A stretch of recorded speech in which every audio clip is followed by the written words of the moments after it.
এই যে ড্রাগন গাছটা তোমরা দেখছো, এই ড্রাগন গাছে এই বছর প্রথম ফল ধরেছে। তবে এখনও কিন্তু একটাও ফল এই গাছ থেকে তোলা হয়নি। প্রথম যে ফল দুটো ধরেছিল সে দুটো কিন্তু এখনও কাঁচা অবস্থায় ঝুলছে। আরও এক সপ্তাহ সময় লাগতে পারে ফলগুলো পাকতে।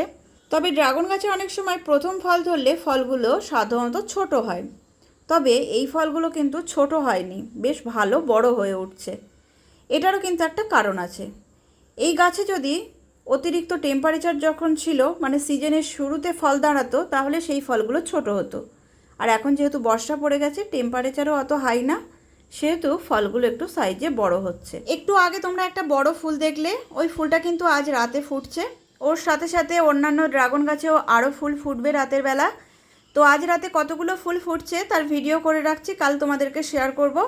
আর এই গাছটাতে দেখতেই পাচ্ছ আরও অনেকগুলো কিন্তু ফুলের কুঁড়ি নতুন এসেছে। তো এগুলোও কদিন পরে ফুটবে।